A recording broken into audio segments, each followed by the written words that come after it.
합동예장 종신 TV 신앙 해설을 시작합니다. 부차 이야기하지만 동영상 유튜브에 들어가서 검색하십시오. 합동예장 TV를 검색하고 구독과 좋아요, 알림 설정 꼭 해주시기 바랍니다.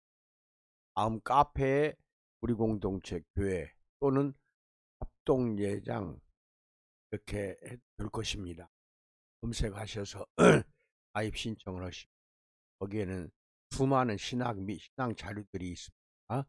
이것을 여러분 것으로 공유하시기 바랍니다.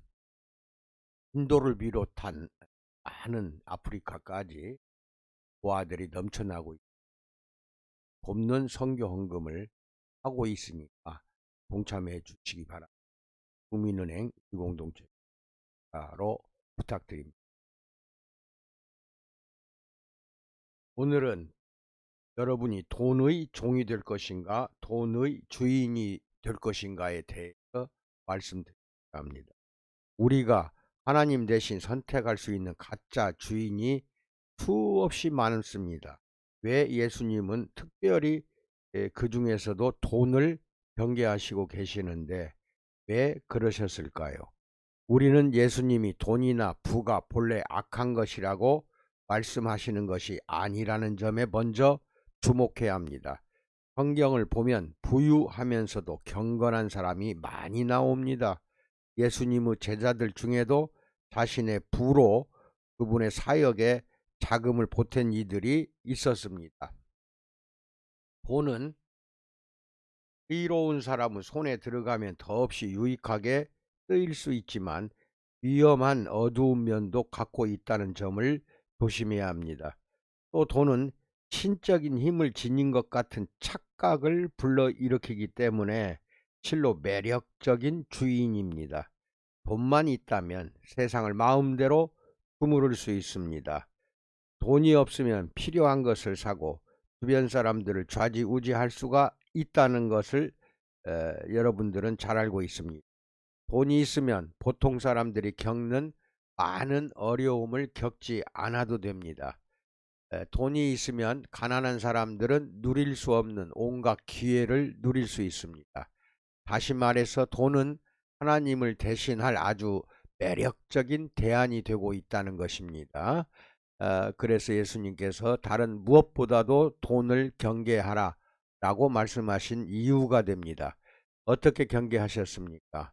마태복음 19장 24절에서 낙타가 바늘귀로 들어가는 것이 부자가 하나님의 나라에 들어가는 것보다 쉬우니라 라고 말씀하십니다.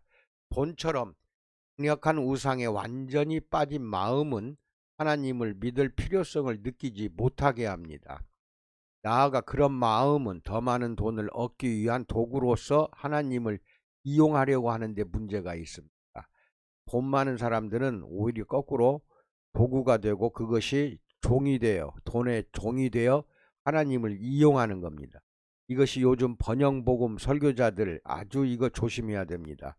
번영만 이야기합니다. 그래서 번영복음 설교자들이 스스로 삶을 통제하려는 어리석은 무리에게 가르치는 짓거리입니다. 하지만 의로운 사람은 정반대로 행동합니다. 그는 삶의 통제권을 하나님께 모두 드리고 자신의 부를 하나님께 영광을 돌리기 위한 도구로서 사용하고 있다는 것입니다. 이 점을 명심하시고 돈에 동이 돼서는 안 되겠다는 것을 말씀드렸습니다.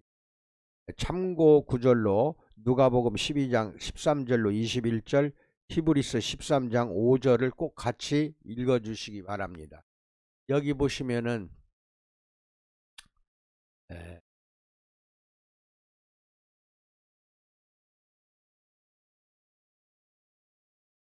돈이라는 우상과 살아계신 하나님이 계십니다. 이 두 개의 구분을 해드릴게요. 덕분에 든든하다 하는 것은 돈이라는 우상과 살아계신 하나님이 계시기 때문에 덕분에 든든한 것입니다. 그 다음에 세상을 다룰 힘을 준다. 에너지와 열정을 준다.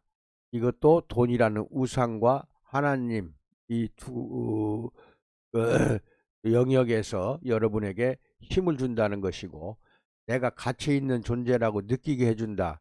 돈이라는 우상과 살아계신 하나님 동시에 가치 있는 존재라고 느끼게 해줍니다. 그 다음에 숭배하는 공동체가 있다.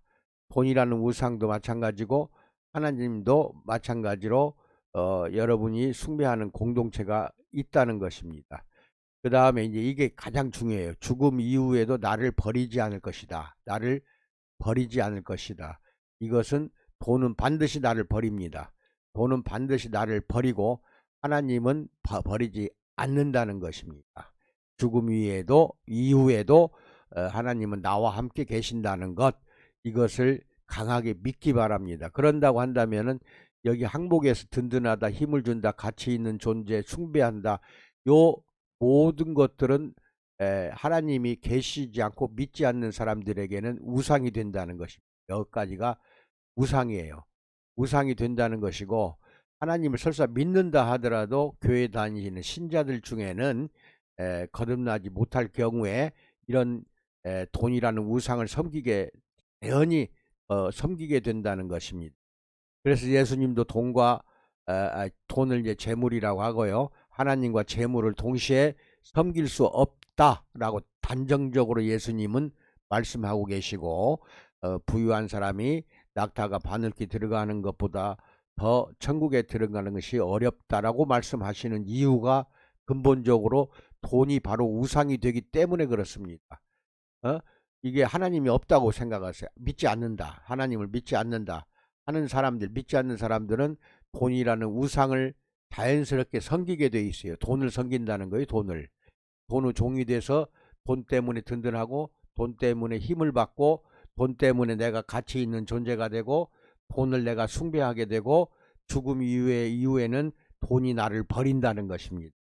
아무리 수억 원을 갖고 계신다 하더라도 가지고 갈 수는 없지 않습니까? 우리가 속된 말로 그것은 다 버리고 가야 된다는 거. 그리고 돈이 나를 버려버린 겁니다. 예? 이게 돈에 대한 우상 숭배를 가지고 계속 돈을 추구한 사람들은 죽을 때, 그 이후에, 죽음 이후에 돈이 살아있을 때는 돈을 우상으로, 신으로 섬겼지만 죽으면은 그 신으로 섬긴 돈이 나를 버려버린다는 것을 믿기 바랍니다. 결국 의로운 사람들, 돈 많고 의로운 사람들은 그 돈을 하나님의 영광을 위해서 살아생전에 쓰도록 하시기 바랍니다. 이것이 가장 중요해요. 이게 돈이 얽매이지 않는 사람들은 분명히 그 돈을 하나님의 영광을 위해서 사용한다는 것입니다. 이것을 믿는 여러분과 내가 되기를 충심으로 축원드립니다. 감사합니다.